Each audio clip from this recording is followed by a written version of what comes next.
Good morning, everyone. On this beautiful spring morning, I wanted to introduce you to one of my oldest friends in Istanbul. Or, if you look at it another way, my firstborn child. This tree.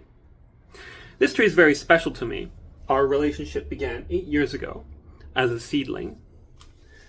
It had a number of siblings that have since been lost in the multiple moves since that time. However, it's a particularly special tree because I grew it from seed, a seed that I got from a fruit seller. To be more specific, from a seed much like this one, taken from a fruit much like this one. So, you may be asking, what is this mysterious tree? Some of you may have already guessed it. This is the loquat tree. Originally from China, loquat has spread all over the world. I first encountered it in San Francisco. When I was living there for a summer, I was lucky enough to have found a number of loquat trees on the streets that were fruiting. So, my first taste of loquat was picked directly from the branch. They're very popular here in Turkey. In fact, Turkey is one of the largest producers of loquats in the world. Here, the fruit is known as Malta eriği, or Malta plum, presumably because the fruit was introduced to Turkey from that Mediterranean island.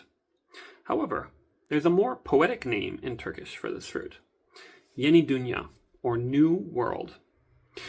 This tree is very special because it's one of the only trees to flower in late autumn and early winter, which means it produces fruit in early spring. Now, I've done a number of videos about the various unripe fruit that's popular in spring here in Turkey, but this is probably the first pop of color that you'll see at any fruit seller around the country. The fruit itself has a mild, sweet taste. It's tartar earlier in the season, and if you get a yellow variety, you'll see this is a darker orange variety. They've probably been at fruit sellers for about a month now at this point, but now they're at the height of their season, so I thought it was a good time to show them to you. They have a waxy skin that's easily peeled off. It's tartar than the rest of the fruit, but it's also the healthiest part, so it's up to you whether you eat it or not. The fruit is often compared to the apricot in taste. I think it's much milder and much less tart, generally. Inside, you'll find a number of seeds like this one. But be forewarned, these seeds are mildly toxic. They contain a small amount of cyanide, so if you ingest too many of them, you can get sick. However, I have heard that in some places, in Madagascar, Italy, and Japan specifically, they roast these seeds or dry them and then soak them for a number of months in a liquor to produce a kind of healthy tincture.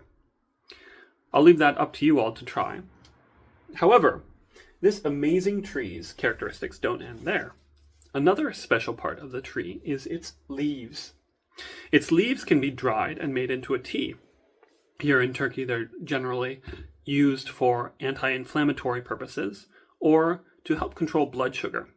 However, I have read online that they're used to treat a number of other conditions, specifically diarrhea, depression, and even alcohol intoxication.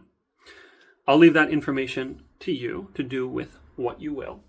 But if you happen to have access to a plentiful crop of loquats, whether you're in Turkey or somewhere else around the world, I wish you happy eating.